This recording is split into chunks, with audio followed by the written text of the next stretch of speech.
With a star talking about their return and more, this is Wrestling Rambles, and you're watching the Wrestling Report.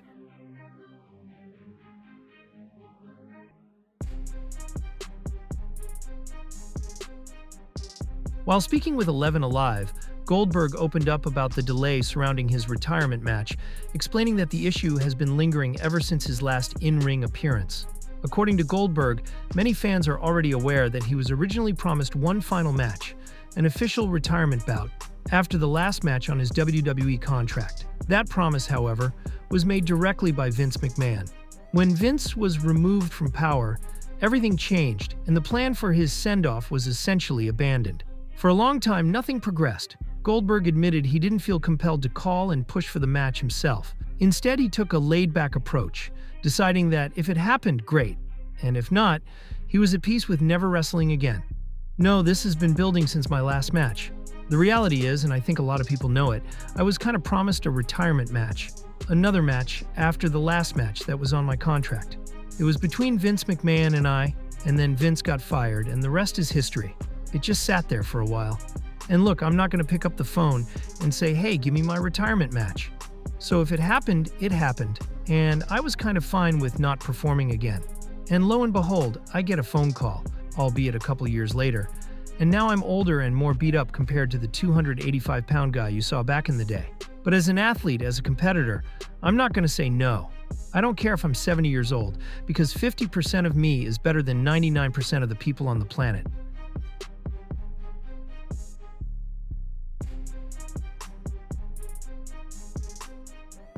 While appearing on Mic Check with Ken Anderson, the WWE Hall of Famer was asked who he'd choose to play him in a potential biopic. At first, the dead man didn't have an immediate answer, but after giving it some thought, one name eventually stood out. Oh man, they'd have to be tall, extremely good-looking. Yeah, right. Wow. I don't know, man. I need somebody with a little bit more edge to him. Jason Momoa? Yeah, Jason Momoa would be great, actually. I think I could see that. Right, yeah. All tatted up, too. All right, let's work on it.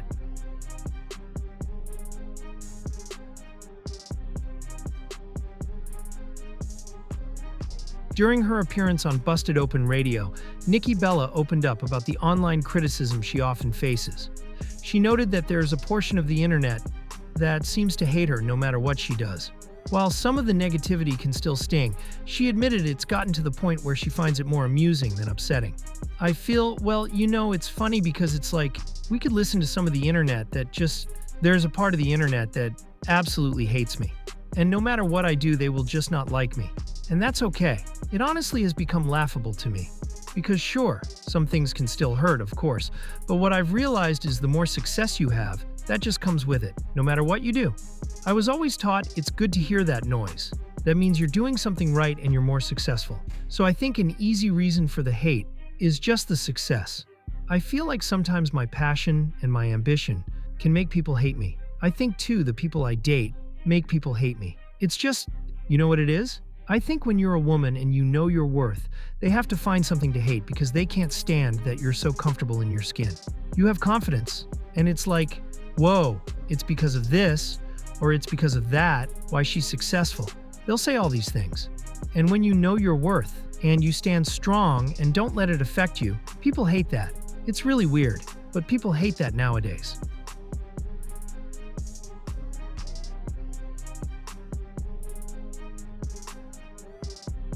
While appearing on the Nikki and Bree show, Alexa Bliss spoke about the incredible response she received from the crowd upon her return. She said, "I was surprised I was there.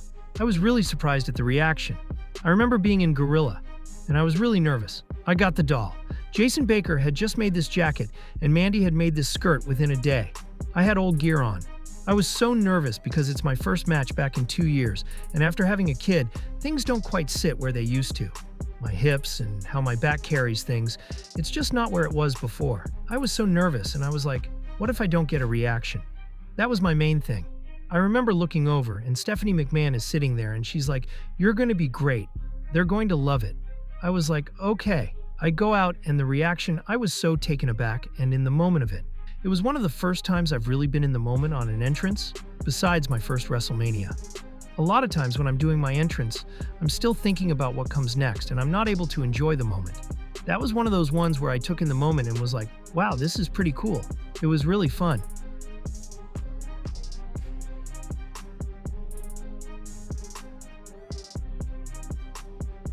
In a recent appearance on the Power Alphas podcast, hosted by Mandy Rose, Elayna Black expressed confidence in her decision and said she's unfazed by the criticism. She also made it clear that she's not trying to pressure her fans into subscribing, emphasizing that the choice is entirely theirs.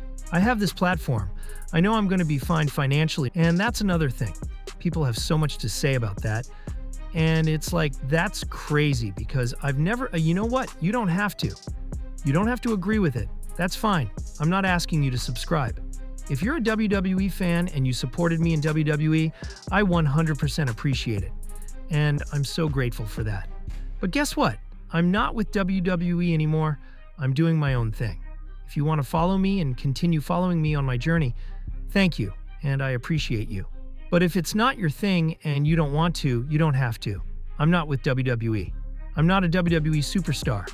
I can do whatever I want, and if you choose to support me during that journey, thank you. But if you don't, keep it pushing. Because never once have I been so concerned with how someone else is making their money or what they're doing with their life and their body. It's like, you need to go outside if that's the case.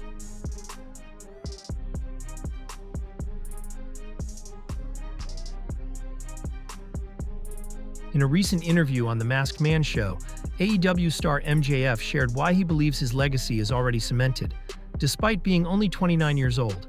Renowned for his raw honesty and unwavering confidence, MJF didn't hold back as he spoke about rejecting work rate culture in favor of prioritizing entertainment value and business impact.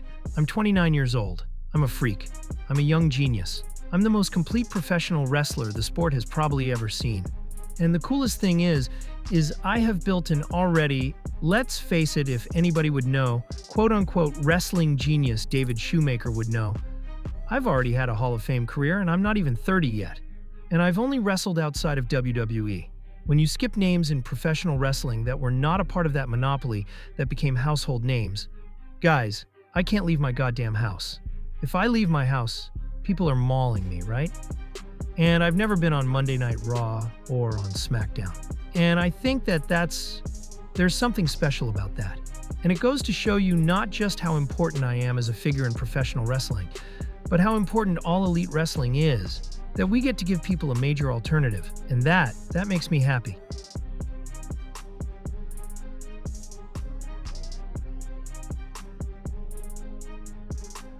Vince Russo hasn't held back in expressing his dislike for WWE's current direction under Triple H's leadership.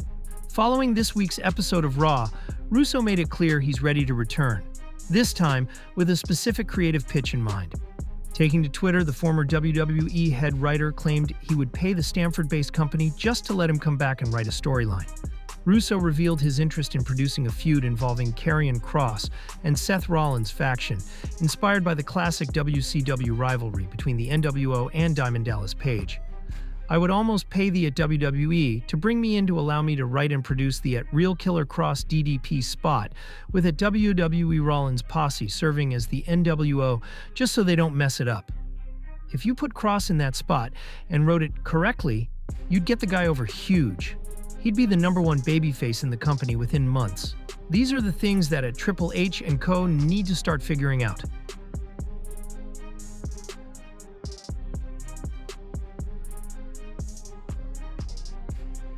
On a recent episode of The Pat McAfee Show, the former NFL punter turned WWE commentator opened up about his absence. After juggling ESPN's College Game Day with WWE's demanding schedule, McAfee admitted he simply needed time to recharge. Just continuing to catch up on life as a whole, he said. I was getting pretty exhausted. So shout out to everybody at WWE for looking out for me. I'm very, very thankful.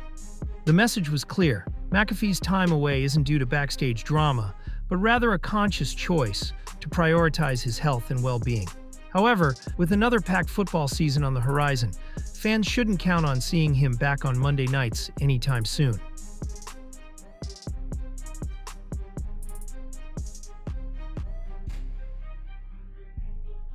While appearing on Talk is Jericho, Saraya discussed the emotional and challenging choice to include her childhood trauma in her new book.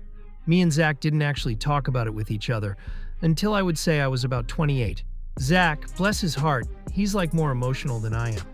And so he's had a really rough time in his years to get over it. I've kind of been one to completely push it down. One day Zach called me and he was completely broken down. And he was just crying and he was like, I just need to talk about this. And so we did. And it feels like it was very validating because you put it in the back of your head and don't talk about it. So you're like, did this actually happen? Zach's my hero. One of the times that this guy came up to our bedroom, Zach was on the other side of the room and told the guy to come to his bed instead of mine so I could get a break. You don't realize at that age how heroic that is and how traumatic that is for him to take that for me. I just love my brother so incredibly much for that. I wasn't even going to put that in the book. And then I was like, you know what? I said to myself I was going to give 100% of me, so I'm going to talk about it. A lot of people have wanted to speak to me about this. And I'm so thankful I did it because I don't know how many people I'm actually helping. Wrestlers, male and female, wrote to me after reading the book and were like, I went through the same thing. I'm so proud you're speaking about it. Maybe one day, I'll speak about it. That made me feel like $1,000,000. Like I'm doing something of substance for people, even though it was rough. And that was the news for today. Thank you for watching, and I'll see you next time.